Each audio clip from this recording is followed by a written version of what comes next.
ያስተላልፋል አድማጮቻችን ዛሬ በሸገር ካፌ በቅርቡ ያሳሰብ ለውጥ ላይ በሚሊኒየም አዳራሽ በተካሄደው ጉባኤ ታሪክና ትውልድ በሚል ርዕስ ጽሑፍ ያቀረቡትን አቶ ኢብራሂም ሙሉሻን ጋብዘናል። አቶ ኢብራሂም የታሪክ ተመራማሪ ናቸው። አሁንም በቱርክ የፒኤችዲ ትምህርት እየተከታተሉ ይገኛሉ።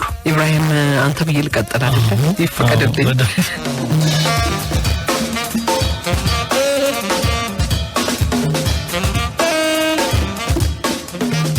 መጀመሪያ በጉባኤው ተመለከትክ። በአገራችን የመንግስት ሽግሽግ ተካሂዷል ባለፉት 3 አመታት እና ከዚያም በላይ በአገራችን ውስጥ አንዳንድ የተቃውሞ እንቅስቃሴዎች ነበሩ። አንተ አልነበርክም።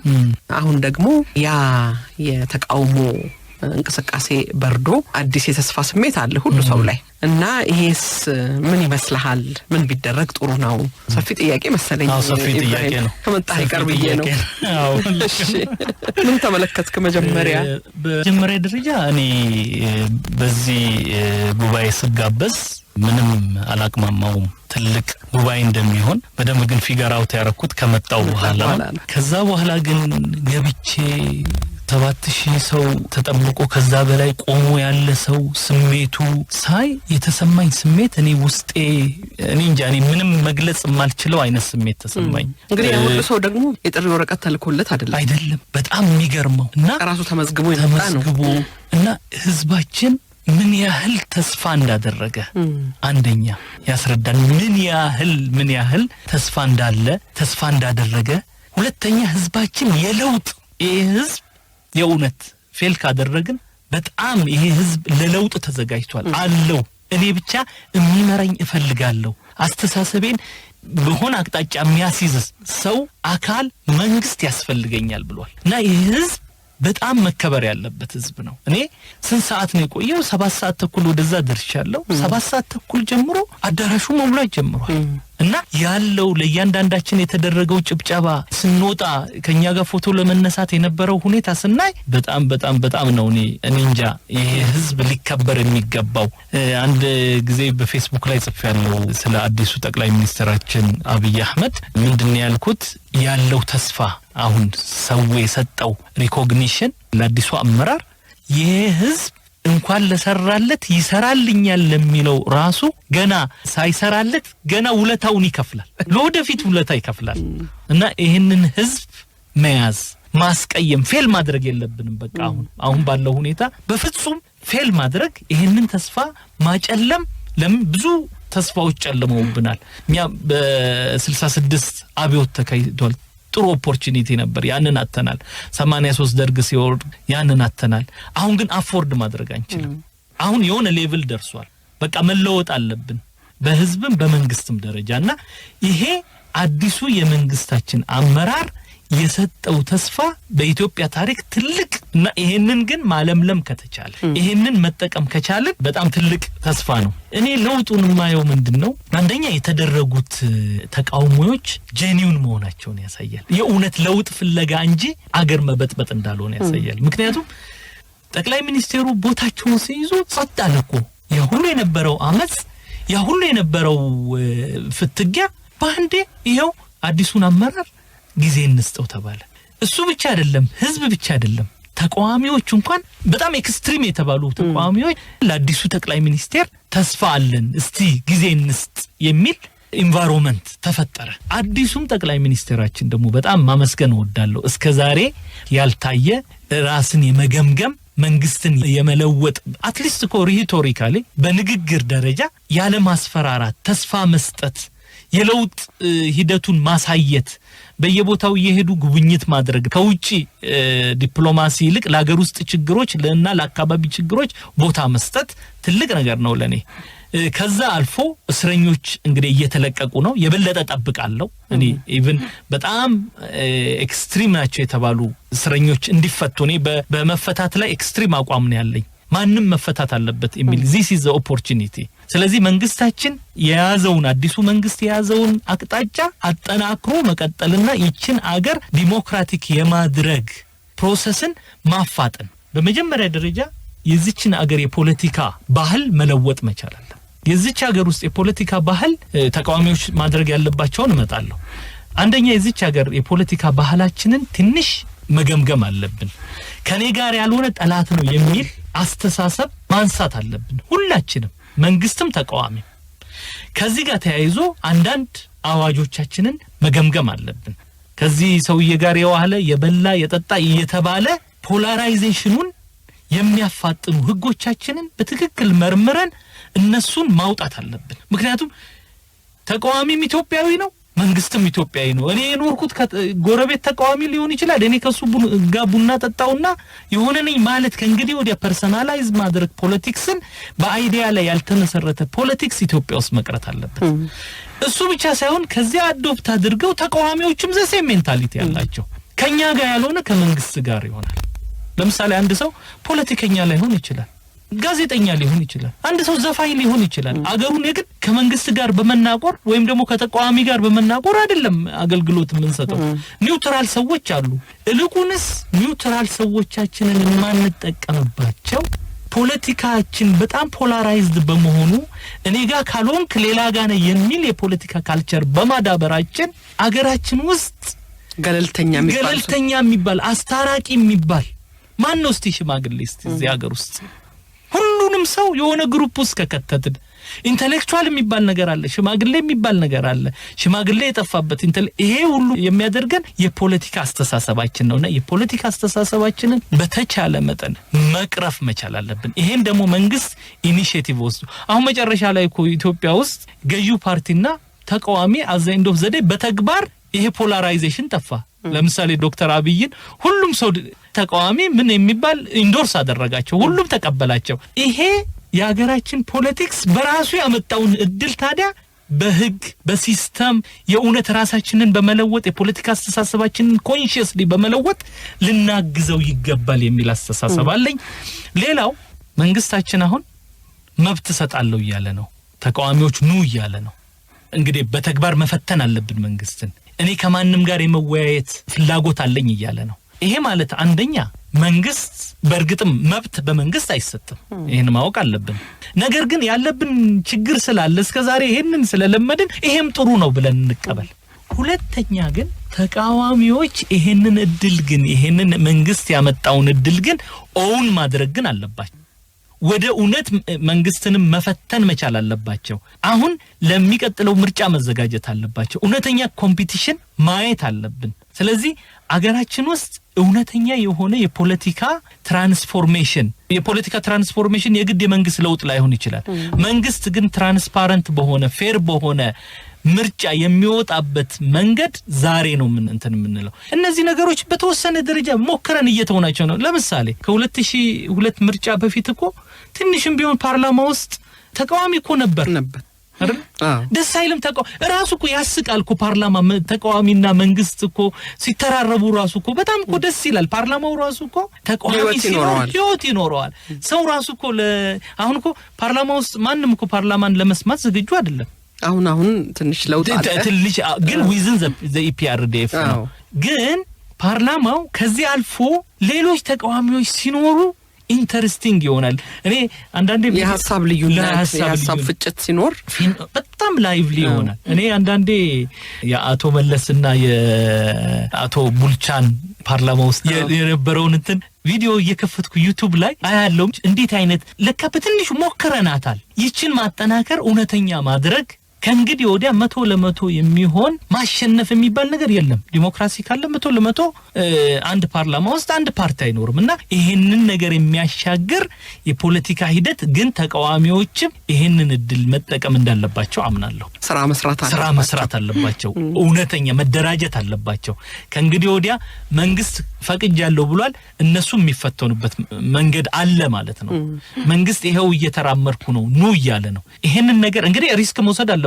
መንግስት ሊያጭበረብረን ይችላል ምናምን፣ እንግዲህ እሱንም ሪስክ መውሰድ አለባቸው። ማንንም ሪስክ አይወስድም። መንግስት ገና ለገና እንደዚህ ሊያረገን ነው ብሎ እንዴ መንግስትን እኔ ዋጋለው ለዓላማዬ ሞታለው አይደል እንዴ እየተባለ ያለው። ስለዚህ አሁን ይችንም ሪስክ ይውሰዱ። መንግስት ፌል ያድርግና ይሰራቸው።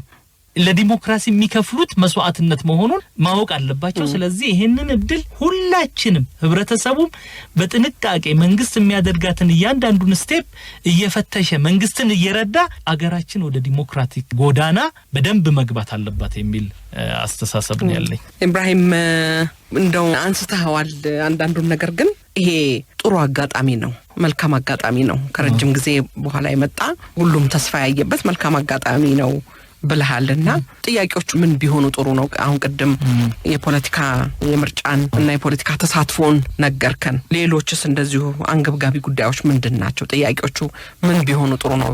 ምን ላይ ብንወያይ ጥሩ ነው ትላለህ? አሁን ከዚህ መለስ ብዬ የኢትዮጵያ ፖለቲካ በሁለት ትላልቅ ዲቤቶች ላይ ያተኮረ ይመስለኛል። እኔ አንደኛ የኢትዮጵያ አንድነትን ሲሪየስሊ ቢያዙ ሰዎች ሌሎቹ አልያዙም ለማለት ይከብደኛል፣ ግን ቢያንስ ለመነጋገር ያህል የኢትዮጵያ አንድነት ላይ በጣም ትኩረት የሚሰጡ ዩኒቲ ቤዝድ የሆኑ የፖለቲካ አመለካከቶች አሉ።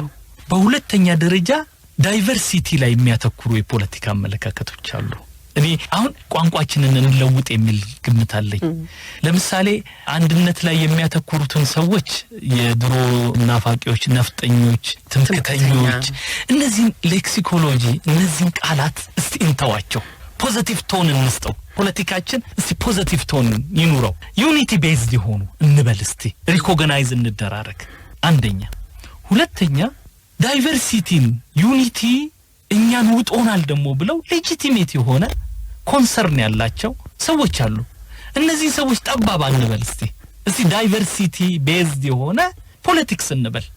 ስለዚህ ሪኮግናይዝ እናድርግ፣ ሪኮግኒሽን እንሰጣጥ። ስለዚህ የፖለቲካ ዊንጋችን ሁሉ ቀን በኢነሚቲ ላይ በጠላትነት ላይ ማተኮር ያቁ።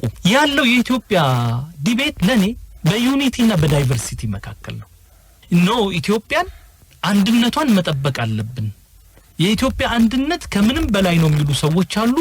አዎ ከምንም በላይ ነው። ለኔም ሁሉም ሰው ይሄን ሊቀበል ይገባል። የኢትዮጵያ አንድነት አንዳንዴ ኢትዮጵያ እኮ ወደብ ሊኖራት ይገባል ብለን እኮ ማሰብ አለብን። ኢትዮጵያ ለምንድን ነው ኢትዮጵያ ወደብ የማይኖራት? ይሄን እኮ በደንብ ማሰብ አለብን። ይሄን እኮ ዳይቨርሲቲ ለሚቀበለው እኮ ሰው ይሄ አደጋ እኮ አይደለም። ነገር ግን ኢንተርናሊ ደግሞ ዲሞክራት መሆን አለብን። ምን ማለት ነው? እኔ ደግሞ ባህሌ፣ ቋንቋዬ፣ ሃይማኖቴ ደግሞ ተጨፍልቋል። ስለዚህ እቺ ኢትዮጵያ ውስጥ እቺ አንድነት ያላት ኢትዮጵያ ውስጥ ደግሞ እስቲ ራሴ ደግሞ የሚሉ የዳይቨርሲቲ ተኮር እንትኖች አሉ፣ ወገኖች አሉ። የነዚህንም ሰዎች ዊዝን ዩኒቲ ዳይቨርሲቲ ሊኖር ይችላል የሚል እኔ የኢትዮጵያ ፖለቲክስ እስካሁን አንዳንድ ምሳሌዎችን ልንገር።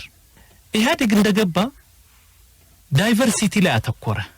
መንግስት እንደ መንግስት ዳይቨርሲቲ ላይ ብቻ ግን አይደለም ያተኮረው። መንግስት ዳይቨርሲቲን ኔጌቲቭ ኢነርጂ ሰጠው። ለምሳሌ የዩኒቲ የሚደግፉ ሰዎች የድሮ ናፋቂዎች፣ የድሮ መንግስት ናፋቂዎች ምናምን የሚል በጣም ዳይቨርሲቲን ሲሪየስሊ ከማየቱ ባሻገር ዩኒቲ ላይ የሚያተኩሩ ሰዎችን በኔጌቲቭ እንዲታዩ፣ እንዲሸማቀቁ፣ ጥላቻ በጣም እንዲኖር አላረ ሌሎቹን እንደ ጠባብ ይያሉ ገንጣይ፣ አስገንጣይ እነዚህ ቃላት አይ ቲንክ ከንትን ተይዘው ከድሮ ፖለቲክስ ተይዘው የመጡ ዲክሽነሪያችን ውስጥ ያሉ ቃላት ናቸው። እነዚህን ተቃዋሚዎችም ሲሪየስሊ ይዘው ይሄ መንግስት ኢቭን ከሃዲ አይደለም፣ ኤርትራን አሳልፎ የሰጠ አስገነጠለ፣ ኢትዮጵያን በዘር ከፋፈለ አለ እንትን ነው ከመንግስት ጋር እነሱን ደግሞ ትምክተኞች የድሮ እነዚህ ሌክሲኮሎጂዎች ኢትዮጵያን ዲፋይን ማድረግ አልቻሉ። ኢትዮጵያን ዲፋይን ማድረግ የሚችለው ኢንተሌክቹዋል ኢንተርፕሬት ስናረጋው ነው። ምን ማለታችን ነው? ኢትዮጵያ በሁለት ጫፎች መካከል ነች። ሁሉ ቀን የኢትዮጵያ ዩኒቲ የሚፈልጉ ሰዎች አሉ፣ ኤምፋሲስ የሚሰጡ ሰዎች፣ ሌሎች እነዚህ ሰዎች የዳይቨርሲቲ የሚፈልጉትን ሰዎች ሊረዱ ይገባል። ዳይቨርሲቲ ደግሞ የሚፈልጉ ሰዎች አንዳንዴ ኢትዮጵያ ውስጥ ምንም አይነት የድሮ ዩኒቲ የሌለ ያልተዋለድን፣ ያልተጋባን፣ አንድ ላይ ያልኖርን አይደለ? እንደዚህ ደግሞ ተደርጎ ኔጌቲቭ ኢነርጂ እንሰጣለን ፖለቲካችንን። እኛ ሁለቱም ነን፣ አንድም ላይ ኖረናል። የተለያዩም ካልቸሮች፣ የተለያዩ ባህሎች፣ የተለያዩ ሃይማኖቶች ያለን ህዝቦች ነን። ስለዚህ በሁለቱ መካከል የሰለጠነ ፉክክር ሊኖር ይገባል። ግን ደግሞ እንደ አገር ደግሞ ማስመር የሚገቡ ነገሮች አሉ። ኢትዮጵያ ካሁን በኋላ አንድ የሚያደርጓትን ነገሮች እየነቀስን ደግሞ ማውጣት አለብን። አሁን እንግዲህ ደግሞ እንደውም ኢብራሂም ካነሳው ጥሩ ነው። አሁን ደግሞ የቅርብ ጊዜው አጽንኦት የሚሰጠው ነገር ኢትዮጵያ የሚለው ነገር ላይ አላተኮርንም። ስለዚህ እዚህ ላይ ማተኮር አለብን ነው። አሁንም ይሄም ራሱ ችግር ያለው ይመስለኛል። እኔም በጣም ጥሩ ፖይንት። ብዙ ጊዜ እኛ ፖለቲካችንን መሸነፍና ማሸነፍ እናደርገዋለን። እስከዛሬ የመጣው ይሄ የክልል የምናምን ዳይቨርሲቲ ላይ ያተኮረው እንትን ፌል አደረገ። ከዚህ በኋላ ዝም ብለን ይሄን ዳይቨርሲቲ የሚሉትን ሰዎች ደግሞ ትተን ኢትዮጵያ እንበል። ይሄ በጣም ዴንጀረስ ነው። በምሳሌ እጠቅሳለሁ። የኦሮሞ ናሽናሊዝም በተቻለው መጠን ያለበትን ድክመት ለማረም አሁን ኦሮሚያ ክልል ትልቅ ኢኒሺዬቲቭ ወስዷል። ለምሳሌ ኦሮሞ አማራ የሚለውን ነገር ከመታወቂያ እስከ መሰረዝ ድረስ ደርሷል። ይሄ ትልቅ እርምጃ ነው። ይሄ ዳይቨርሲቲን ኢንፈሲስ የሚያደርጉ ሰዎች የሰጡት ትልቅ ኮንሴሽን ነው። ወደዚህ ሌላው በዚህ የተከፋውን ይሄውኛ ወደዚህ መተናል እያሉ ነው። እኔ የምረዳው ይሄንን ነው እንጂ አንዳንድ ሰው ምን እያለ ይተረጉማል። በቃ ያ ዳይቨርሲቲ የሚለው ሰው ተሸንፏል፣ ካሁን በኋላ የድሮዋን አይነት ኢትዮጵያ መጫን እንችላለን የሚል ሜንታሊቲ በጣም መጥፎ ነው። ለምን የኛ ፖለቲካ ሁሉ ቀን ችግሩ ማሸነፍ ዊን ሉዝ አይደለም።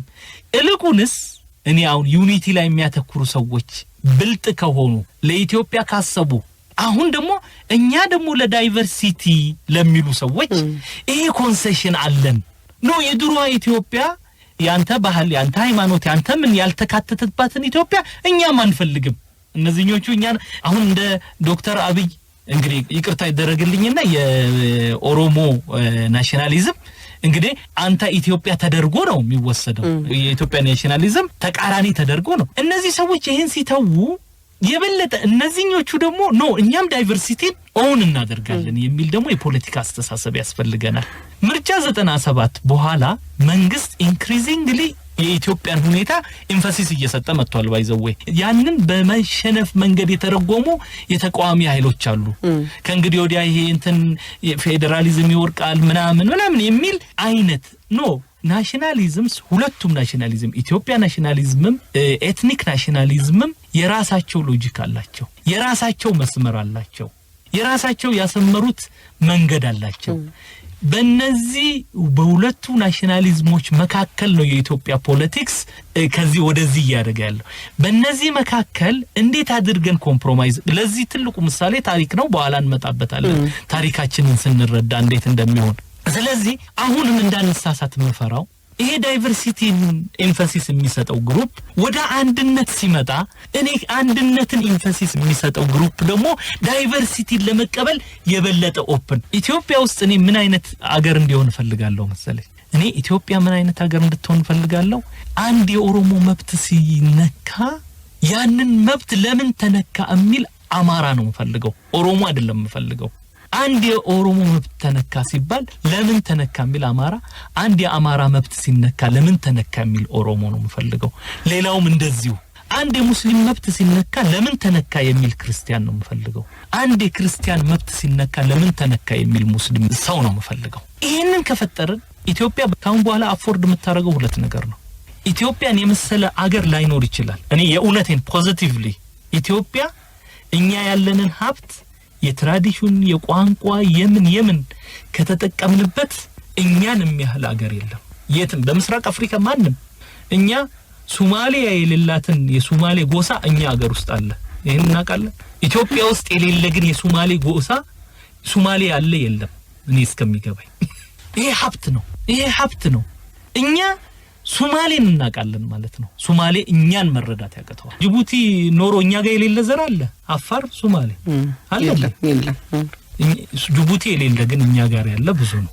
ኤርትራ ውስጥ የሌለ በጣም ጥቂት። ኤርትራ ውስጥ ዋና ነገሮች ኢትዮጵያ ውስጥ አሉ። እኛ የሌለን ሀብት የለም። እነዚህ ሀብቶቻችን ናቸው ከሌሎች ጋር የምንገናኝባቸው፣ ሌሎችን ኢንፍሉዌንስ የምናደርጋቸው። እኛ ደቡብ ሱዳን እኛ ኢንፍሉዌንስ ማድረግ አለብን። ደቡብ ሱዳን አይደለም እኛን ኢንፍሉዌንስ ማድረግ ያለበት። ስለዚህ እኛ የዳይቨርሲቲን ሀብት እንደ ሀብትነት መጠቀም አለብን። ይሄን ስል ግን ዳይቨርሲቲ በራሱ ግን ቻሌንጅ ነው። ዳይቨርሲቲን የምንጠቀምበት ግን ለውጪ ውስጥ ማኔጅ ስናረጋው ነው። የውስጥ ችግራችንን ስንፈታ የውስጥ ችግራችንን እኔ ሁሉ ቀን የምለው ዳይቨርሲቲ ማኔጅመንት በሁሉ መንገድ በፖለቲካ ይመጣል፣ በባህል ይመጣል፣ በሃይማኖት ይመጣል። እነዚህ ነገሮች እንዴት ነው ሶልቭ የምናደርጋቸው? ኢትዮጵያ ዳይቨርሲቲ ማኔጅመንትን ለሌሎች ሀገሮች ማስተማር ትችላለች፣ ጠንክራ መውጣት ትችላለች። ሁሉም ሰው ደስ የሚለው ኮምፕሮማይዝ ማናረጋው ነገር አለ። የኢትዮጵያ አንድነት በፍጹም በግል ኮምፕሮማይዝ አላረጋው። ኢትዮጵያ አንድነቷን መጠበቅ አለባት። ማንንም ይሄንን እኔ የግል አቋም ይቺ አገር እየሰፋች ነው እንጂ መሄድ ያለባት እየተገነጠለ ምናምን መሄድ በፍጹም መቀበል የለብንም ማንኛውም ሰው። ነገር ግን ውስጣችን ይችን አንድነት ከፈጠርን በኋላ ግን ውስጣችን ግን በጣም ዳይቨርስ መሆን አለብን። የፖለቲካ አመለካከታችን፣ የባህላችን፣ የምናችን ይሄ ሁሉ ሀብት ነው። ይሄንን ሀብት ለውጪ ክርስትናን እንዴት ነው ኢንተርናሽናል የምንጠቀምበት? እስልምናን እንዴት ነው ኢንተርናሽናል የምንጠቀምበት? በጣም እኮ የሚገርም ትራዲሽን ያለ ነጃሽን እኮ እኛ ውጪ ስንኖር ነጃሽ እኮ የኛ ትልቅ ሀብት ነው። የሰለሞኒክ እኮ ዳይናስቲ ትራዲሽን እኮ ትልቅ ሀብት ነው። እኛ እኮ የመንን ክሌም እኮ ማድረግ የምንችለው በሰለሞኒክ ትራዲሽን ነው። ስለዚህ እነዚህ ነገሮች ግን ልንጠቀም የምንችለው ውስጣችን ጠንካራ ስንሆን ነው። እኔ ሁሉ ቀን የምለው ነገር አለ። ኢትዮጵያ የውጪ ጠንካራ የውስጥ ደካማ ነች። ምን ማለቴ ነው? ኢትዮጵያ የውጪ ጠላት ሲመጣ አድዋ ላይ ጣሊያን እንደመሰስ ነው። ግብጾችን አባረናል። ሶማሌ ሲያድባሬ ሶማሌ የወደቀው ከኢትዮጵያ ጋር ባደረገው ጦርነት ነው። በ1991 ይላል ሰው 1991 ሶማሌ ኮላፕስ አደረገች ነው። ሶማሌ ኮላፕስ ያደረገችው 1977 ነው እንደ አውሮፓውያን አቆጣጠር። ሲያድ ባሬ ምስራቅ ኢትዮጵያን ይዞ በኢትዮጵያ ጦር ከተሸነፈ በኋላ that is the beginning of his ends። በቃ የዛኔ ጀመረ። እኔ በዚህ ጉዳይ ሰርቻለሁ ዶክመንተሪ። ሶማሊያ ወደቀ የጀመረችው ከኢትዮጵያ ጋር ባደረገችው ኮንፍሮንቴሽን። ይሄ ኩራታችን ነው። ይሄን ማያስደስተው ኢትዮጵያ ሊኖር አይገባም። አድዋ ማያስደስተው ኢትዮጵያ ሊኖር አይገባም። ነገር ግን ሁሉ ቀን ውስጥ ደካማ ነን። ውስጥ ደካማ ሲባል እንግዲህ ደካማ ሲባል ዳይቨርሲቲን አንቀበልም። የፖለቲካ ኦፒኒየን ልዩነታችንን አንቀበልም። ባህል ልዩነታችንን መቀበል አለብን። ውስጣችን እንደባደብ ኮታ ውልቀን እንደባደብ በቃ ይሄ ከመሳሪያ ውጪ ማለት ነው። ብዙ ሰው ፖለቲካ እኮ የሚሸሸው የኢትዮጵያ ፖለቲካ የኮንፍሮንቴሽናል የመሳሪያ ፖለቲካ ስለሆነ እኮ ነው። አንድ ቀልድ ትዝ ይለኛል። አንዱ ትምህርት ለምን አትማረም ሲባል አበበ በሶ ሲበላ እኔ ስማር አበበ በሶ ሲበላ እኔ ስማር ጫላ ጩቤ ጨበጠ ሲሉኝ ወደ ቤት ያለ የኢትዮጵያ ፖለቲክስ እንደዚህ ይመስል። ለምንድን ነው ሰዎች ፖለቲካ ብዙ ሰዎች ኢንተረስት አላቸው፣ ብዙ ጥሩ ፖለቲከኞች ግን ሁሉ ቀን ጫላ ጩቤ ሲጨብጥ ነው የምናየው፣ አበበ በሶ ሲበላ እናየው። እና ከእንግዲህ ወዲህ አበበ በሶ መብላት አለበት። ፖለቲካችን ፒስፉል መሆን አለበት። ፖለቲካችን እውነተኛ ለውጥ የሚያመጣ መሆን አለበት። ፖለቲከኞቻችን ተሸንፈው ማየት አለብን። በቃ ተሸነፍኩኝ የሚል ፖለቲከኛ በቃ እኔ ትልቅ ድል ያለው ፖለቲከኛ እኔ ካሁን በኋላ ኢትዮጵያ ውስጥ የምፈልገው ተሸነፍኩኝ ደስ አለኝ የሚል ተቃዋሚ፣ መንግስት አጭበረበረኝ፣ በሚቀጥለው ምርጫ እኔ ዶክተር አብይ አሸንፈውኛል በደስታ ተቀብያለሁ የሚል ተቃዋሚ እጠብቃለሁ። ወይም ደግሞ ዶክተር አብይ ተሸንፍ ያለው እንዲሉ እጠብቃለሁ። ክሬዲቢሊቲ በቃ የሀገራችን ፖለቲክስ ይሄንን ካደረገ ሰላማዊ ሽግግር ማየት በቃ እኔ ለኢትዮጵያ የምመኘው ያንን ነው። የዛን ጊዜ የውስጥ የፖለቲካ ብስለታችን የሚታየው ነው የምትለው። ከዛ በተረፈ መንግስቶቻችን እኔ ቢሊቭ ሚ ኃይለ ሥላሴን ውሰዱ፣ ሚኒሊክን ውሰድ፣ የፈለገ መንግስቶቻችን በውጭ ጠንካራ ናቸው። መንግስቱ ኃይለ ማርያም ጠንካራ ነው። መለስ ዜናዊ አባይን የደፈረ ትልቅ ጠንካራ ነው። ከውጭ ሁሉም መንግስቶቻችን ጠንካራ ናቸው። ማንንም የኢትዮጵያን መንግስት እኔ አሁን ባለኝ እንትን አያለው ሮይተርስ የ100 አመት የኢትዮጵያ ቪዲዮዎች ምናምን አሉ እዛ መሰራበት ቦታ በጣም የሚገርም ሪስፔክት አለው። ውጪ የኢትዮጵያ የውጪ ግንኙነት እንትናችን የኃይለ ሥላሴንም የደርግንም ሪስፔክትድ ነን እኛ በውጪ ግንኙነታችን። ለምን የውጪ ጠላት ደፍሮን አያውቅም። ግን ከየት ነው የምንደፈረው? ዊዝን ማኔጅመንት ውስጣችን ማኔጅ ማድረግ አለብን።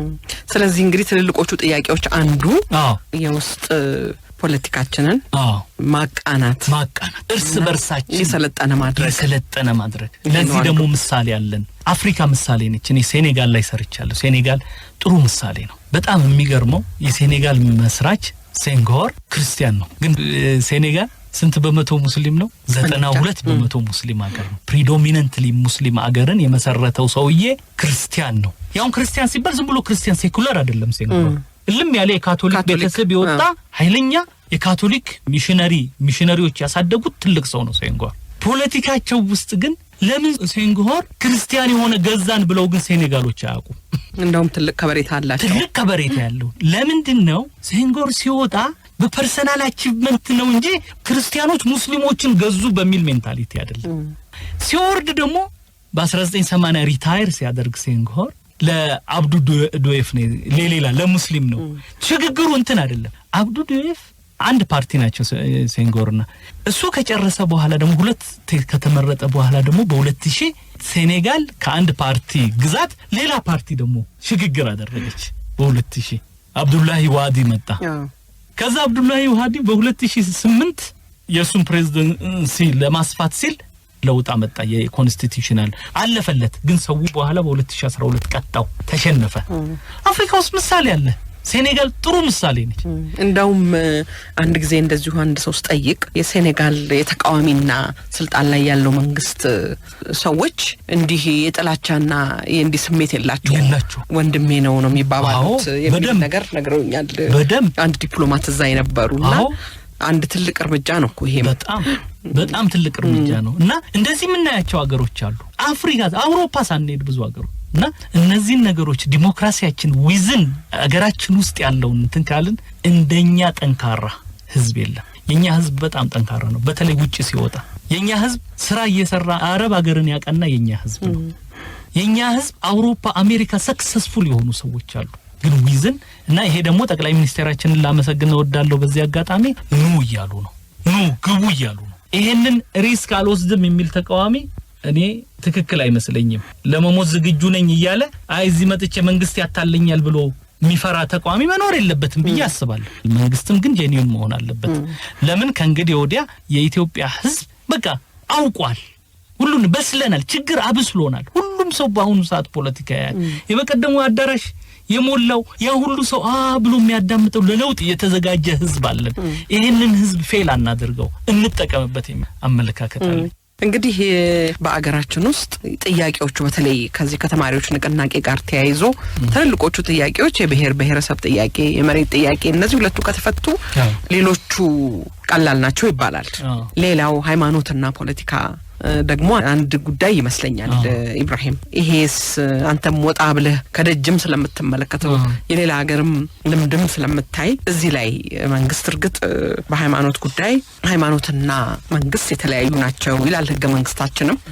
መንግስትና ሃይማኖት የተለያዩ ናቸው። መንግስታዊ ሃይማኖት የለም። መንግስት በሃይማኖት ጉዳይ ውስጥ ጣልቃ አይገባም። ሃይማኖትም በመንግስት ጉዳይ ላይ ጣልቃ አይገባም ይላል ህገ መንግስቱ ላይ። እዚህ ላይ ሐሳብ ስጥበት። እንደገና ደግሞ ሌላ ነገር ልጨምርልህ። እዚህም ላይ ብዙ ጊዜ ስጋት አለ በኢትዮጵያ የውጭ ግንኙነት ፖሊሲ አቀራረጽ ላይ ከእስልምና አክራሪነት ጋራ የሚነሱ ጥያቄዎችም ስላሉ እሱንም አንድ ላይ አያይዘህ የሚመችህ ከሆነ በዚህ ጉዳይ ላይ መወያየት። እኔ ሃይማኖትና ፖለቲካ ልክ ብሔርና ፖለቲካ እንደሚለው ሲምፕል አሴስ ብዙ ጊዜ እንፈራለን ይሄን ጥያቄ። ምንም ይሄ አንድ ህብረተሰብ ውስጥ ያለን ነገር እንዴት ማኔጅ እናድርገው ነው። ኤትኒሲቲ ድሮ ልክ ይፈራ ነበር። እውነት ነው። አሁን አያስፈራም። ለምንድን ያላስፈራው? ስላወራ ነው። ፖሊሲ ሆኖ ስለኖርንበት። የኢትዮጵያ ቀጣዩ ኤትኒሲቲን ሲንጨርስ ሃይማኖትን እንዴት ማኔጅ ማድረግ እንችላለን የሚል ውስጥ ምን ገባ ይመስለኛል። ይሄን ጥያቄ ግን እኔ ድሮም ከዚህ በፊትም ተነጋግረናል ካንቺው ጋር እዚሁ ኤትኒሲቲ ድሮ ማኔጅ ስላልተደረገ በጉልበት መጣ። ድሮ በጣም ማኔጅ ይደረግ ነበር። ሃይማኖት በአሁኑ ሰዓት ከባድ አይደለም ብዬ አስባለሁ። የሃይማኖታዊ ጥያቄ ባይዘው ሃይማኖት ስንል እንደው ብዙ ጊዜ የሚነሳው የሙስሊሞች ጥያቄ ነው።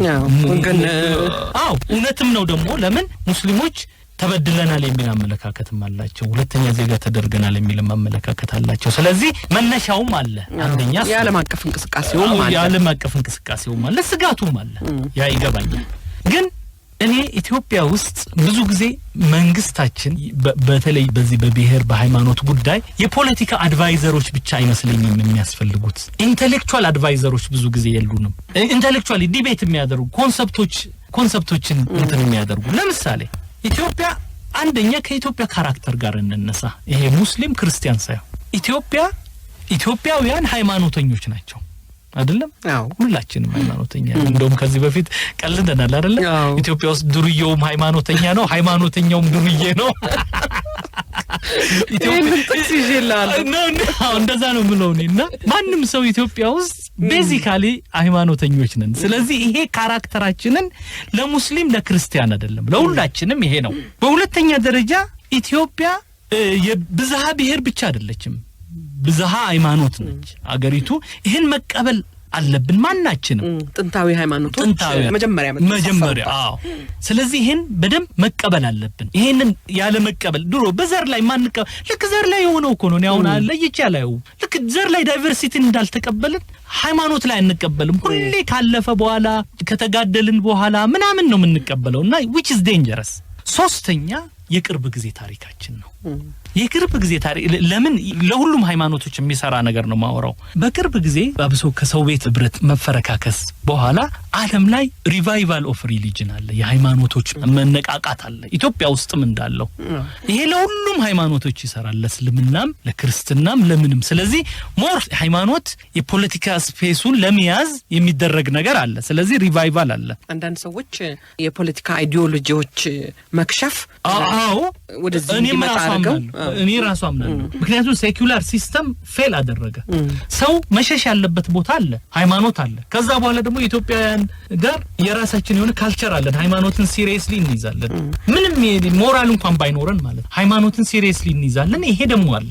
ስለዚህ ከይሄ ታዲያ ሃይማኖቶች መካከል ፉክክር ይፈጥራል።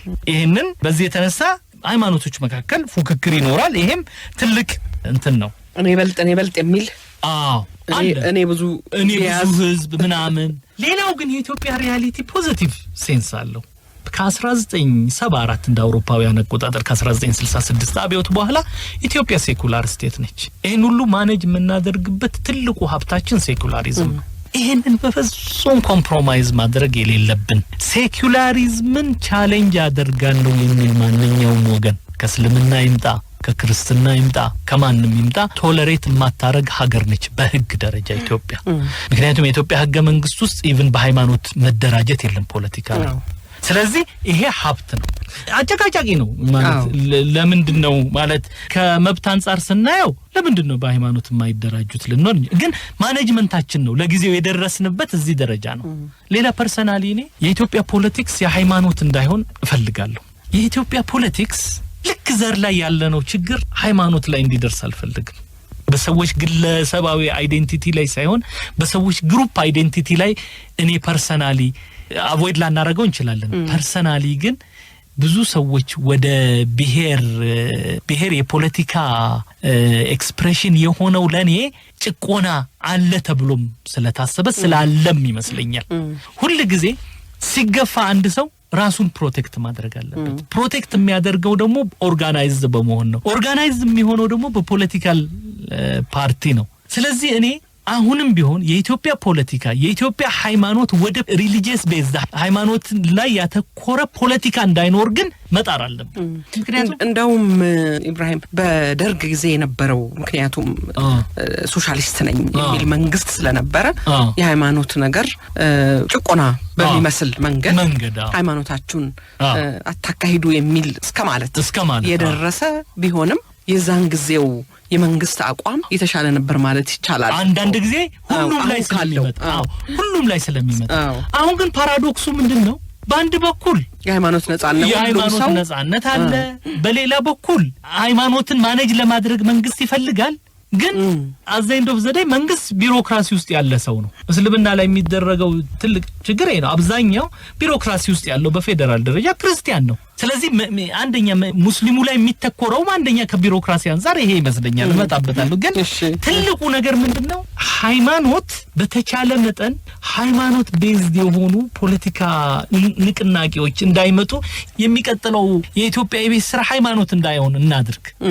እና በቃ as simple as this ይሄን የምናደርገው መብት በመስጠት ነው። ይሄን የምናደርገው ሌላ አንዳንድ አመለካከቶቻችንን በጣም ልናስብባቸው ይገባል። ሃይማኖትና ፖለቲካ ተያይዞ አንዳንድ ቃላት በጣም አንድ ግሩፕ ላይ ያተኮሩ ኔምሊ እስልምና ላይ ያተኮሩ እስልምና ላይ ያነጣጠሩም ሊሆን ይችላል ይሄን በግልጽ ማውራት አለብን እሺ አንደኛ አክራሪ ሽብርተኝነት ጽንፈኝነት እውነተኛ ኢትዮጵያዊነት ከሃይማኖቶች ጋር ሲያያዝ ወንጀልና ሃይማኖት እነዚህ ነገሮች ሁሉ ጊዜ ከእስልምና አንፃር ይታያሉ ለምሳሌ እኔ ደስ የማይለኝ የቴሌቪዥን ፕሮግራም ላይ እስልምና የሙስሊም ሃይማኖት በመጣ ቁጥር ስለመቻቻል የምናወራበት ምክንያት አይገባኝም መልእክት አለው ማለት ነው የክርስትና ሃይማኖት ጊዜ ስለ ኢየሱስ ስለምናምን ስለ ሃይማኖቱ ስለ ባህል እናወራና ልክ የእስልምና የሃይማኖት ፕሮግራም ላይ ስለመቻቻል የሚወራበት ቶኑ ራሱ ልክ አይመስለኝም እውነት ነው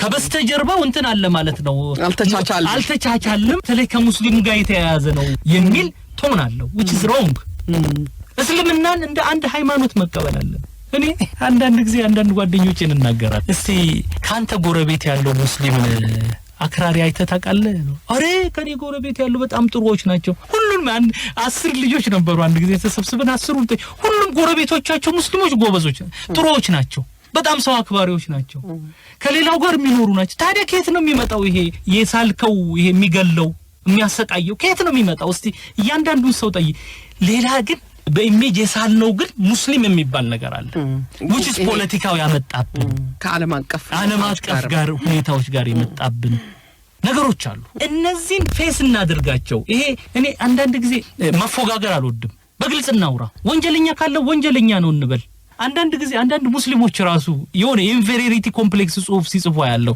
ከሌ አክራሪ ነው እኔ አይደለሁም ለማለት ራሳቸውን ነፃ ለማውጣት ለስቴቱ መጥፎ ነገር የሚመግቡ ሰዎች አሉ ማለት እንደዚህ ስትወጥራቸው ሁሉ ቀን አክራሪነት ምናም ስለስልምና ራሱን ነፃ አድርጎ ሌላ እንኳን ክርስቲያኖች ነው ምልሽ ራሱ ሙስሊሙስ አይ እኔ አክራሪ አይደለሁም እኔ እንትን አይደለሁም እኔ የዚህ ግሩፕ አይደለሁም ለማለት በጣም የሚጨነቁ ሰዎች ራሱ አያለው which is dangerous ግን ደግሞ ኢብራሂም አንዳንድ እንቅስቃሴዎች አሉ እንግዲህ ከዓለም አቀፍ ተጽዕኖ ኢትዮጵያ ካለችበት የጂኦፖለቲክስ አንፃርም ብትመለከተው ተጽዕኖዎች አሉ እንግዲህ ምናልባት እነሱንም እንዴት አርገን እንመለከታቸዋለን እርግጥ በግልጽነትና ቅድም እንዳልከው ቤት ውስጥ ያለውን የቤት ስራችንን ስንሰራ ከደጅ የሚመጣውን ተጽዕኖ በዛው ልክ መመከት ይቻላል የሚለው ሐሳብም ሊሆን ይችላል ግን እነኚህንም መዘንጋት ችላ ማለት ይቻላል ወይ አይቻልም ለምን ይቻላል አልሸባብ ካለ ብዙ ጊዜ ባልተያዘ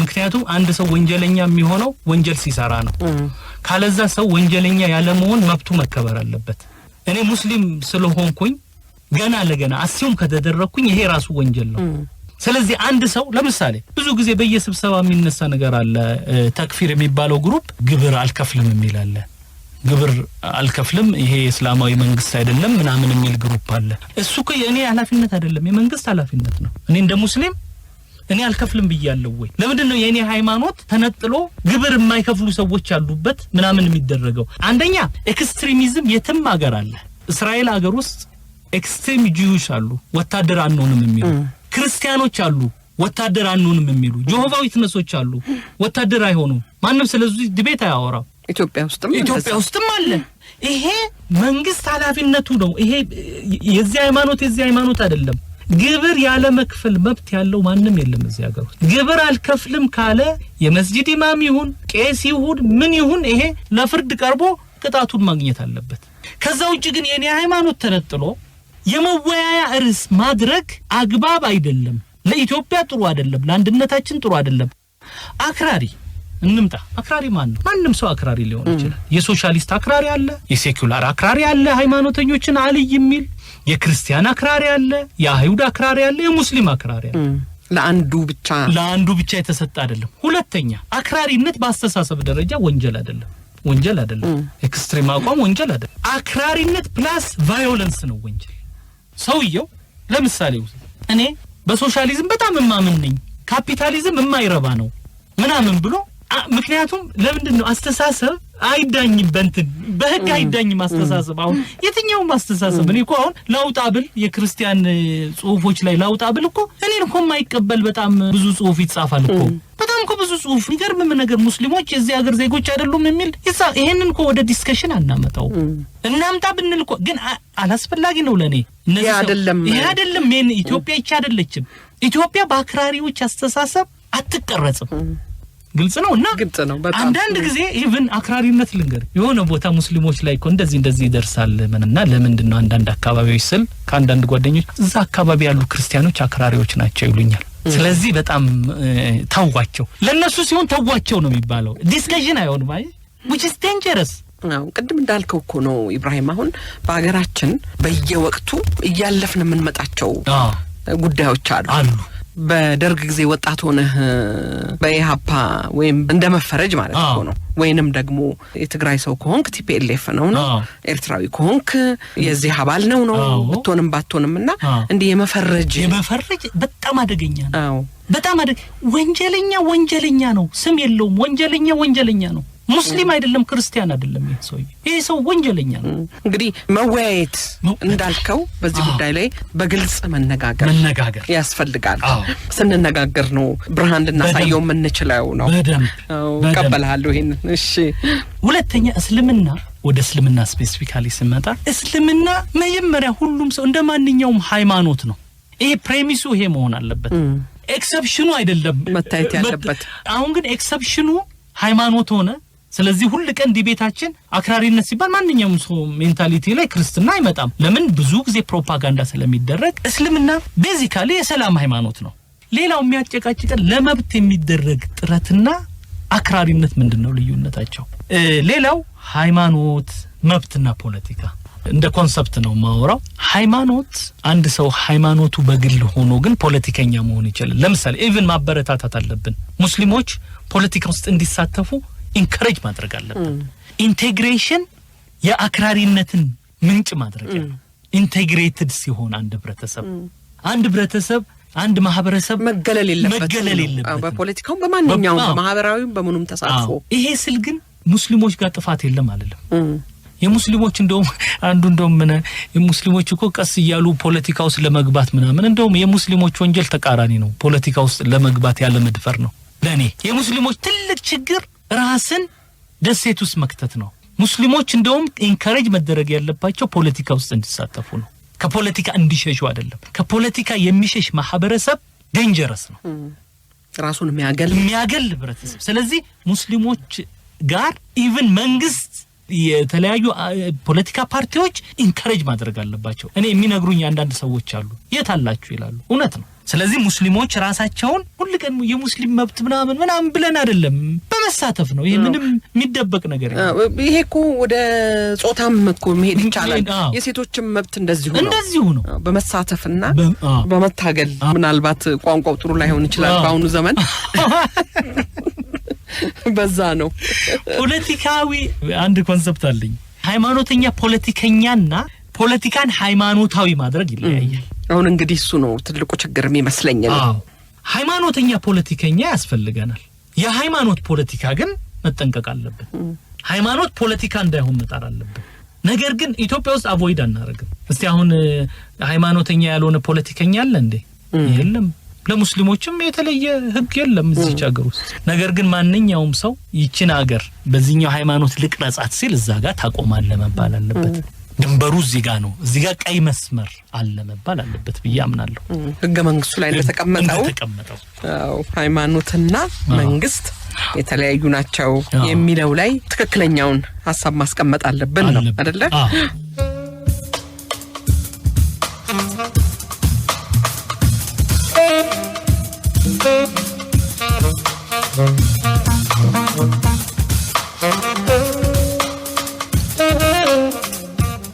ኢብራሂም በዚህ በጉባኤው ላይ ታሪክን በሚመለከት ነው አንተ ያቀረብከው እኔ ነኝ አዲሲቷ ኢትዮጵያ የሚል ነው የጉባኤው መፈክር ስለ ታሪክ ያለን አስተሳሰብ በተለይ ባለፉት 27 ዓመታት ውስጥ ብዙ የተንገላታ ነው ልክ ቀደም እንዳልከው የዚህ አንድነትና ልዩነት ላይ የተመሰረተው ውይይትም እንደዚሁ ነው በዚህ ላይ አንተ ምን ልትለን ፈለክ ያንተ ሐሳብ ምንድነው እሺ እዚህ ላይ እንግዲህ እዛ በጣም ጊዜው በጣም አጭር ስለነበረ እንደውም እኔ ልጋብዝህ የፈለኩት ሐሳብህን በደንብ ሳትገልጽ ነው ከመድረኩ ላይ አጣድፈ ያወረዱ አይደለ ኢብራሂም ተነግሮናል ተጨነቅን በጣም ጠቅላይ ሚኒስቴሩ የሚመጡ ነበር በጣም ፕሮግራሙ ተጣበበ ሰውም ጠበቀ ብለን ደግሞ ተጨነቅን አርፍ ያረፍደንም ስለነበር ብቻ የምችላትን ለመናገር ሞከርኩ እና ታሪክ ምንድነው ብለህ ነው የጀመርከው? አዎ እኔ ሁሉ ቀን ታሪክ ሳወራ ታሪክ ምንድነው ብሎ መጀመር ደስ ይለኛል። ትክክለኛ ነው ብዬ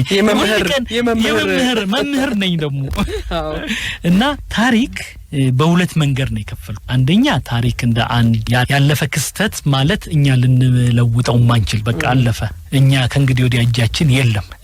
ስለዚህ አንደኛው ይሄ ነው። ሁለተኛ ታሪክ በጣም ውስብስብ ነው። ምክንያቱም አለፈ ሁሉ ነገር ያለፈ ነገር አለው የሌለ ነገር የለም። ፖለቲካው፣ ኢኮኖሚው፣ ማህበራዊ ህይወቱ ሁሉም ነገር ታሪክ ውስጥ አለ። ስለዚህ ታሪክን ይሄ ሰፊና በጣም ጨለማ ያደርገዋል። ለዚህ ጨለማ ብርሃን ያስፈልጋል። ደግሞ አንደኛው ብርሃን ከውስጣችን ነው የሚመጣው። ምንድነው ይሄ? ፍላጎት አለ። የሰው ልጅ ያንን ጨለማ የማወቅ ፍላጎት አለው። በእውቀቱ ስዩም የሚቀልደው ነገር አለ። ያለፈ ታሪክንና ያለፈች ሴትን ወደ ኋላ ዞር ብሎ ማየት በጣም ደስ ይላል። ስለዚህ የሰው ልጅ ባህሪ በራሱ ያለፈውን ይሄን ጨለማ ብርሃን መስጠት ሁሉ ቀን ይፈልጋል።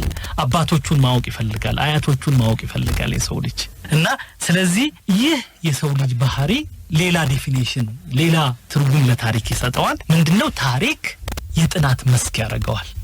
ታሪክ ሌላው ታሪክ ስናወራ የጥናት የሆነ ጥናት እያወራን ነው። ይሄ ማለት ምን ማለት ነው? አሁን ያለው ትውልድ ከበፊት ጋር ያለውን ግንኙነት ያለውን ትስስር ለማሳየት የሚጥርበት መንገድ ነው የታሪክ ትምህርት እንደ ትምህርት ዲፋይን ስናደርገው። ስለዚህ እዚህ ላይ ዋናው ተዋናይ አሁን ያለው ሰው ነው፣ የበፊቱ ሳይሆን። አሁን ያለው ሰው ሁሉ ቀን ራሱን ከአባቶቹ ራሱን ያገሩን የበፊት እንዴት እንደመጣች ይሄ ደግሞ ያንን እንድንረዳ ያደርገናል።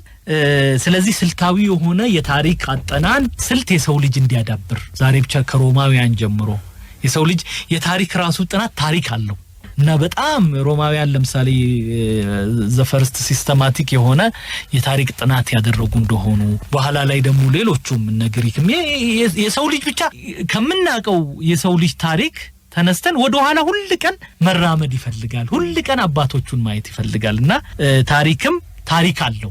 ስለዚህ ታሪክ ታዲያ ለምንድነው የሰው ልጅ ይሄንን ታሪክ የሚያጠናው ነው? አንደኛ ታሪክ ሜሞሪ ነው፣ ማህደረ ትውስታ ነው። ምን ማለት ነው? እኔ ለምሳሌ ተቀጣጣረናል ዛሬ እንደምመጣ በዚህ ሰዓት እንመጣለን። እሷን የት ውስጥ አረኳት? እዚህ ውስጥ አይምሮዬ ውስጥ ከተብኳት፣ ጻፍኳት። ስለዚህ እዚህ እመጣለሁ።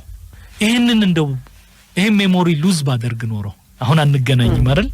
ምክንያቱም ሜሞሪ ሉዝ ስናደርግ ታሪክም እንደዛ ነው። የሰው ልጅ ያለፈውን ሲያቅ እንደ ህብረተሰብ እንደ ሶሳይቲ እንደ አገር ያለፈውን ስናይ አሁን ያለውን ሁኔታ አሁን የምንሄድበትን መንገድ የሚያሳየን አቅጣጫ ጠቋሚ የትምህርት መስክ ነው። ሌላው ታሪክ ተፈጥሯዊ ነው ብያለሁ ቅድም። ምንድነው የሰው ልጅ ታሪክን ሲያጠና ለራሱ ፖዚቲቭ ኢነርጂ የሚያገኝበት ነው። ምን ማለት ነው? ሁላችንም ለምሳሌ ወይዘሮ ማዛን በጠይቅሽ አያቶችሽ እንዴት ደግ እንደነበሩ ትነግሪኛለሽ አይደል? ደግ ነበሩ አላቃቸው። እንደዛ ነው አይደል? ተነገረኝ።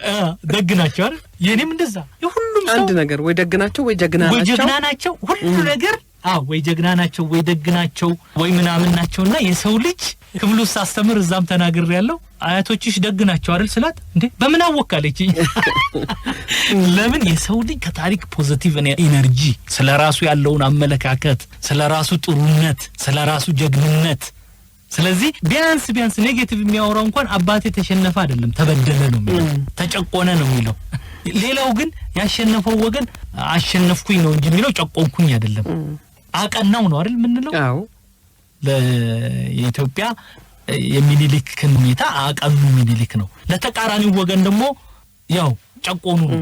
ስለዚህ ሁሉ ቀን ታሪካችን ውስጥ የሚመጣው ግጭትም ከዚህ ተነስቶ ነው። በተለይ አባቶቻችን አያቶቻችን የተጣሉበት ቦታ ላይ እኔም አባቴ ለኔ ጥሩ ነው ደግ ነው ላንቺም እውነተኛ ነው ላንቺም ደግሞ እንደዛ ነው። ስለዚህ በዚህ ወቅት ግጭቶች አካባቢ ግጭት በሚኖርበት አካባቢ ብዙ ጊዜ ችግር ውስጥ እንገባለን።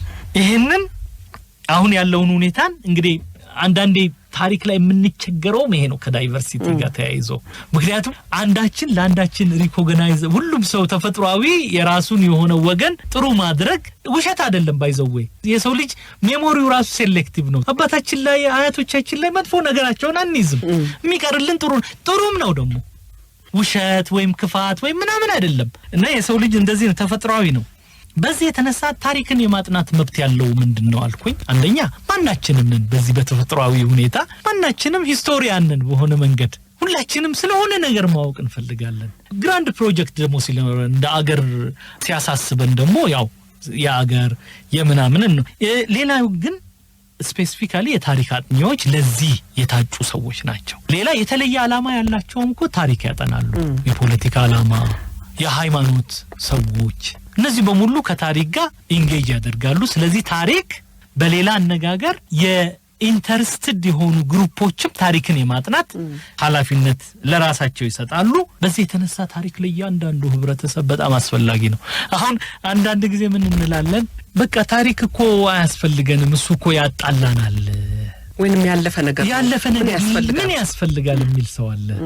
ይሄ አንድም ተስፋ ከመቁረጥ አለ አይደል ታሪክን በቃ አሁን ከታሪክ እየመዘዝን ኔጌቲቭ ስለምንመግብ በዛ የተነሳ ተስፋም የመቁረጥ ስሜት ይሄንን ያመጣል እኔ የሰነፍ መፍትሄ በቃ መተው ግን አይተውንም ታሪክ ትክክሩ እኛን ተወዋለን እንጂ ታሪክ አይተውንም ኢትዮጵያ ዛሬ ኢትዮጵያ ለምን እንደዚህ ሆነች ቢባል ዛሬ አማርኛ ለምንድነው የኢትዮጵያ ቋንቋ የሆነው ቢባል አንድ ሰው ምንድነው የሚለው ታሪክ በታሪክ አጋጣሚ ይብን ህገ መንግስቱ እንደዛ ነው የሚለው አማርኛ የኢትዮጵያ ብሔራዊ ቋንቋ ነው ለምን በታሪክ አጋጣሚ የመጣ ነው አንድ ሰው ዩኒቨርሲቲ ገባ ለምን አንደኛ ክፍል ስለገባ ነው ህይወታችን ላይ ታሪክ የሚለቀን ነገር አይደለም ስለዚህ ፌስ ማድረግ አለብን ጀግና መሆን አለብን እኛ እንትን አይደለም መሸሽ አይደለም ያለብን ፌስ ማድረግ አለብን ታሪክን ፌስ እናድርገው ማንፈታው ነገር የለም ይሄንን ታሪክን ፌስ እናረግ በሁለት መንገድ ማድረግ አለብን አንደኛ ዓላማችን እውነትን ለማወቅ መሆን አለበት እውነት ያለፈ ታሪክን ለመለወጥ አንችልም ብለን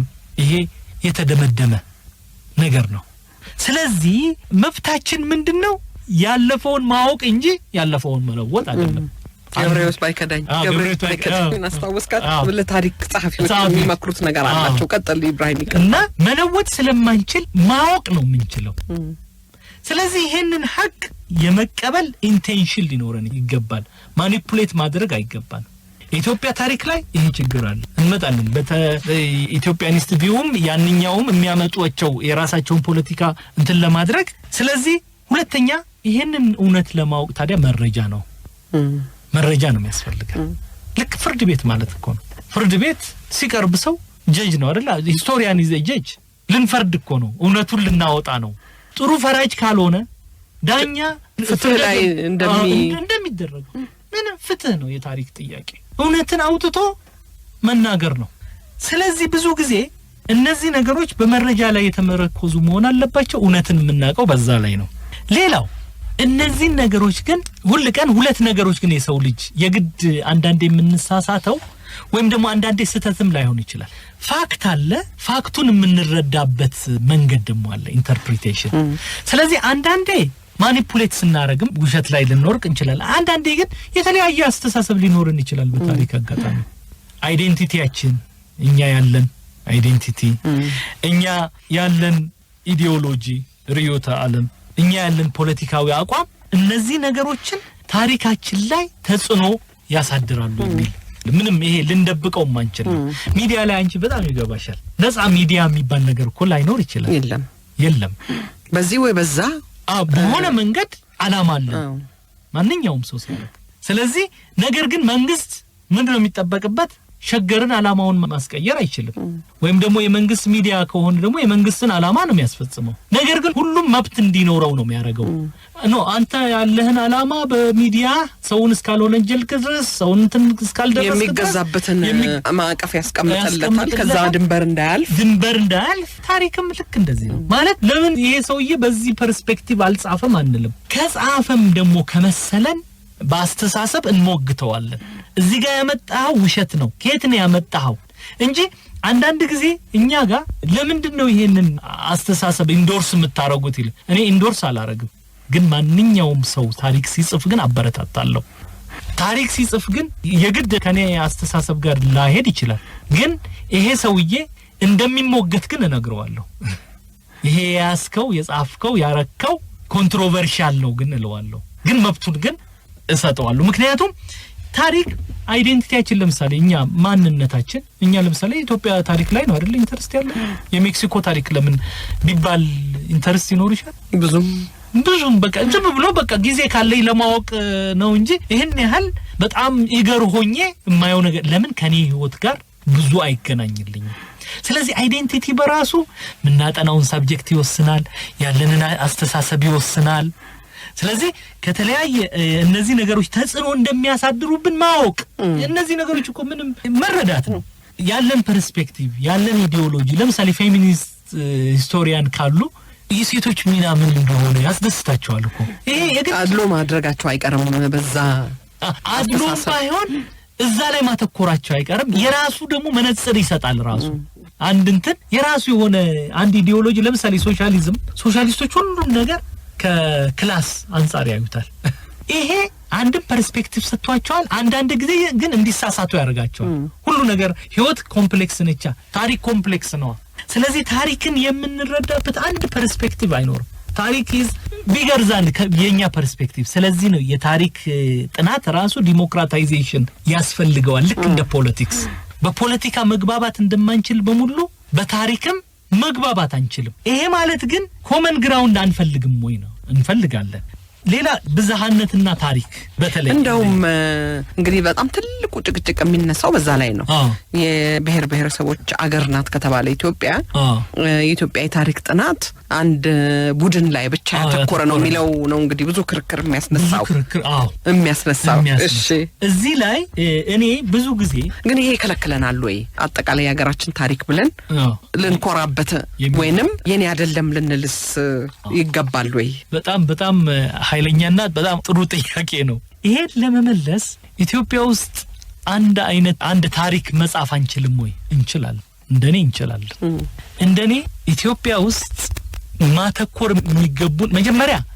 አንድ ነገር ልጥቀስ በመጀመሪያ ደረጃ ዳይቨርሲቲ ወይም ደግሞ ብዝሃነት ውበት ነው ይሄን እስማማለሁ ውበት ግን ብቻ አይደለም ቻሌንጅ ነው ተግዳሮት ነው ስለዚህ ለምሳሌ እኮ በቀላል ምሳሌ ቤት ውስጥ ሁለት ልጆች ሲኖሩሽና አንድ ልጅ ሲኖር ማኔጅ ማድረግ እኮ ልክ ነው ይከብዳል አይደል በኢኮኖሚ ደረጃ ራሱ የሆነ ሁለት ነገር መግዛት አለብሽ ሁለት ልብስ ሁለት ምናምን ማደላደል ሁለት ትምርት ቤት ለሁለቱ ለምናምን የሚል ነው ስለዚህ መጥፎ አይደለም ሁለት ልጅ ያለው 10 ልጅ ያለው ሲባል አድገው ስታይኮ አንድ ልጅ ካለው ይበለጠ ደስ ይላል ውበት ነው የዘሪሽ በዛ ማለት ነው ስለዚህ ሁሉ ቀን ብዝሃነት ውበት ነው ጥሩ ነው ጥቅም ነው የበላይነትም ነው በደንብ ቀደም እንዳልነው ፖለቲካችን ማኔጅ ማድረግ ከቻለ ነገር ግን ቻሌንጅም ነው እነዚህን ማስተናገድ ግን ቀላል አይደለም ግን ዳይቨርሲቲ የሌላቸው የተሳካላቸው ነው ማለት ግን አንችልም ሶማሊያ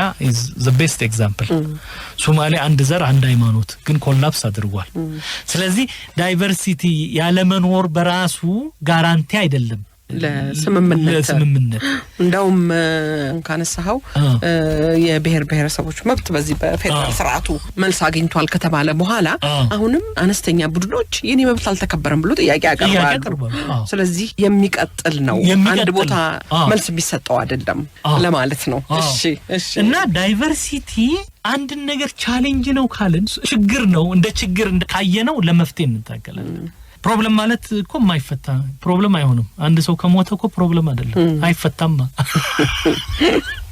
የሞተ ነገር ምን ትፈጀዋል ስለዚህ ሞት በራሱ ፕሮብለም አይደለም ስለዚህ ነው አረፈ እንላለን በቃ አለቀ ከእንግዲህ ወዲያ ሰውየው የሚታገለው ነገር የለም አይደለ ልክ እንደዚህ ዴድ ስላልሆንን ነው ቻሌንጅ ፕሮብለም የሚኖረው ይሄ ፕሮብለምን ታዲያ በደንብ ሲስተማቲካሊ ማጥናት እኔ ኢትዮጵያ ውስጥ በእኔ አመለካከት ስለ ታሪክ ያለን ፐርስፔክቲቭ ከተለወጠ ሼርድ ታሪክ አይጻፍም የሚል አመለካከት የለኝም ግን እንዴት ነው የሚለወጠው ነው እኮ እሱን እንግዲህ አንደኛ ሁላችንም ሲገባን አብሮ መኖር አብሮ መስራት አብሮነት ያለውን ኃይል ስንረዳ ነው አንድነት ኃይል ነው ትልቅ አባባል ነው የኡነትም ነው ደግሞ ስለዚህ ሁላችንም አንዳንዴ ስንወርቅ ነው ተስፋ የሚኖርን ሁላችንም በየግላችን ሮጠን የትም እንደማንደርስ ማወቅ አለብን ይሄ ደግሞ በጉልበትም ቢሆን ይገባናል አዘይ እንደው ዘዴ ብያስባለሁ ስለዚህ ሼርድ የሆነ ታሪክ እንዴት ነው ምንጽፈው አንደኛ እኛ እዛም ብየዋለሁ የታሪክ ሂደትና ታሪካዊ ኢቨንቶችን ድርጊት የታሪክ ድርጊት ልዩነቱን እንረዳ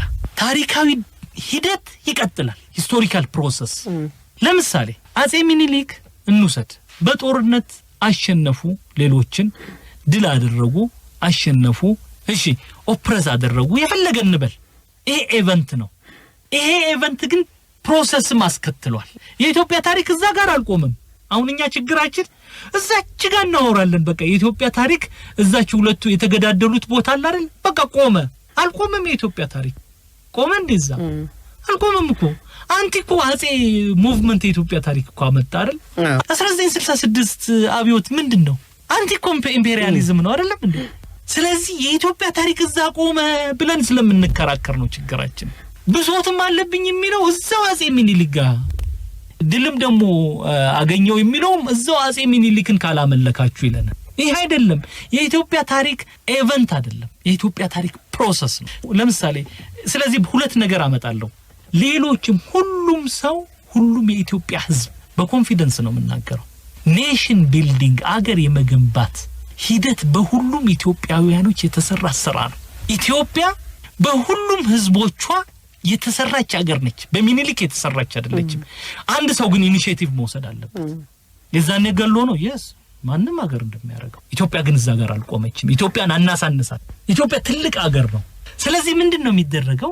ከሚኒሊክ በፊትም ሀገር ግንባታው ጀምሯል፣ ከሚኒሊክ በኋላ ቀጥሏል። ለምሳሌ ውሰጂ አጼ ይኩኖ አምላክ ወደ ደቡብ ሄዶ ኢፋትን ሲያፈርስ፣ ሌሎች የሙስሊም ግዛቶችን ሲያፈርስ ከ14ኛው ክፍለ ዘመን ጀምሮ በተለይ የክርስቲያኑ ስቴት የሙስሊም ስቴቶችን እየጨፈለገ ወደ ታች ወረደ። ይሄ ኢትዮጵያ አሁን ያለችበትን ሼፕ እንድትይዝ የራሱ አስተዋጽኦ አድርጓል።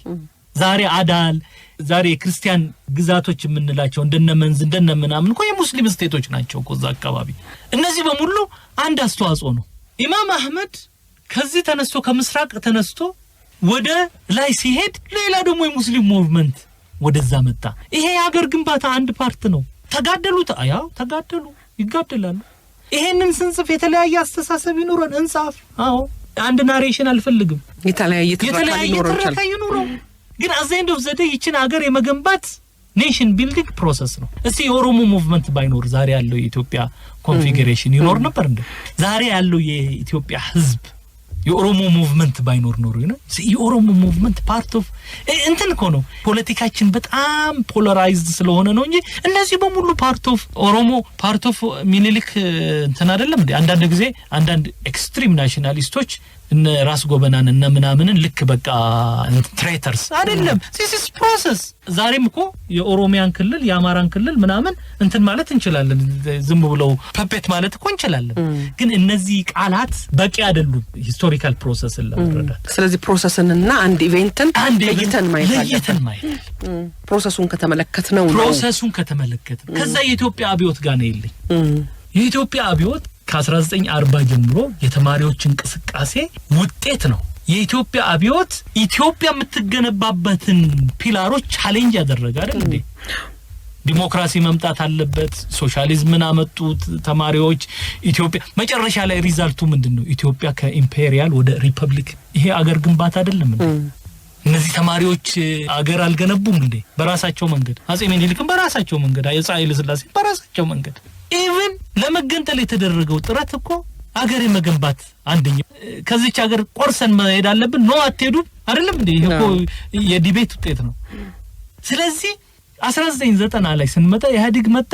አገሪቱን ደግሞ በተለየ መንገድ ደግሞ ሼፕ አደረገ። ኢትዮጵያ እኮ አንፊኒሽድ ኔሽን ነው። ገና ብዙ ስራ ያለበት ያልተጨረሰ ኔሽን እኮ ነን እኛ ደከመና። ግን በቃ ይሄን ሊኖረን ግን ይገባል።